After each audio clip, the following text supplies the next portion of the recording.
آنکھوں کی حفاظت کے اوپر یاد دہانی کی بات کی جائے گی. آنکھوں کی حفاظت کا خصوصی خیال رکھا کریں. محرم و نامحرم کی تمیز جو ہے وہ ہونی چاہیے کہ جو خواتین نامحرم ہے ان کی طرف پوری کوشش کی جائے آنکھ اٹھا کے نہ دیکھا جائے, پوری کوشش کی جائے. بہت ہی زیادہ کوئی ضرورت ہو, جو کہ عمومی طور پہ ایسی ضرورت ہوتی کوئی نہیں ہے, تو پھر کسی وجہ سے دیکھنا پڑے تو ٹھیک ہے, ورنہ کوئی وہ بھی ایک نظر سے زیادہ کی اجازت سرا نہیں ہے.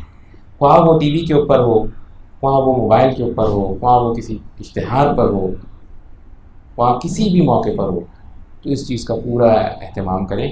چنانچہ سورہ نور آیت نمبر 30-31 میں آتا ہے, مومن مردوں سے کہہ دو کہ وہ اپنی نگاہیں نیچی رکھیں اور اپنی شرمگاہوں کی حفاظت کریں, یہی ان کے لیے پاکیزہ ترین طریقہ ہے. وہ جو کچھ کرتے ہیں اللہ تعالیٰ ان سے پوری طرح باخبر ہے. اور مومن عورتوں سے کہہ دو کہ وہ اپنی نگاہیں نیچی رکھیں اور اپنی شرمگاہوں کی حفاظت کریں. یہ بالکل مرد و عورت دونوں کے لیے ایسے ہی ہے کہ نامحرم کی طرف دیکھنے کی کوئی اجازت نہیں ہے. غیر ضروری طور کے اوپر کسی طرح کی بات چیت بھی نہیں ہونی چاہیے, خواہ وہ ٹیلی فونک ہو, میسیجز کے ذریعے ہو, کوئی بھی اور طریقہ کار ہو, نامحرم سے کسی طرح کی بات چیت کی کوئی اجازت نہیں ہے. اور اس چیز کی سمجھ بھی بہت ضرورت ہے کہ نامحرم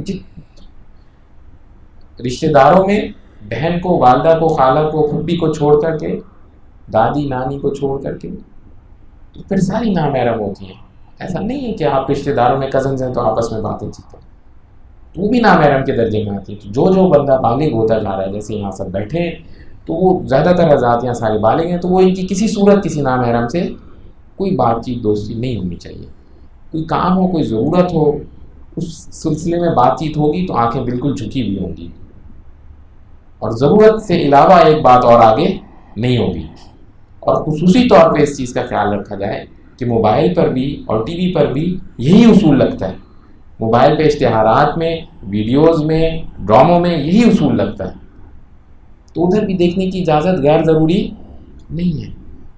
اب کوئی فلم ہے, کوئی چیز دیکھ رہے ہیں, اس میں خواتین نظر آ رہی ہیں, جو نظر آئیں گی ظاہری بات ہے, اور وہ دیکھ رہے ہیں بغیر کسی ضرورت کے, تو فضول میں گناہ گار بن جائیں گی. ضرورت نہیں ہوتی نا, کسی ڈرامے کو دیکھنا ضروری تو نہیں ہے, اس کے بغیر ایسا تو نہیں ہے کام نہیں چلے گا. کوئی فلم دیکھنا ضروری تو نہیں ہے, اس کے بغیر کام چلے گا زندگی میں. تو اس طرح کی کسی بھی چیز کو دیکھنا وہ فضول میں گناہ گار بنا دیتا ہے. آہستہ آہستہ آہستہ آہستہ ایمان کا لیول کم ہوتا جاتا ہے. انشاءاللہ سارے عزم کرتے ہیں نا کہ اپنی آنکھوں کی خوب حفاظت کریں گے, انشاءاللہ کرتے ہیں نا سارے کے سارے عزم. بس یاد رکھیں, غلطی سے جو نگاہ پڑے اس پہ نہیں ہے معاوضہ. جو غلطی سے ایک نظر آنکھ اٹھائی تو سامنے خاتون ہی تھی, بس وہ اتنی دیر میں, جتنی دیر میں سمجھ آ گیا خاتون ہے, اتنی دیر میں ہٹ جانی چاہیے. ایسا نہ ہو کہ اب وہ کنٹینیو ہو. تو پہلی نظر تک کا معاوضہ نہیں ہے کوئی, اس کے بعد پکڑے. بس جیسے ہی سمجھ آ گیا اب آنکھیں ادھر ادھر ہونی چاہیے. اب خواہ اس خاتون نے پورا پردہ ہی کیوں نہ کیا ہو, پورا ہی پردہ کیوں نہ کیا ہو, کیونکہ حکم تو یہی ہے نا آنکھیں جھکاؤ. سمجھ بھی آ گیا نا میرا میں خاتون ہے, بھلے اس نے پردہ کیا ہوا تو کیسے دیکھ سکتے ہیں. اس چیز کو دماغ میں رکھا جائے. اور جو بے پردہ ہے وہ تو اس کا تو سوال ہی کوئی نہیں پیدا ہوتا.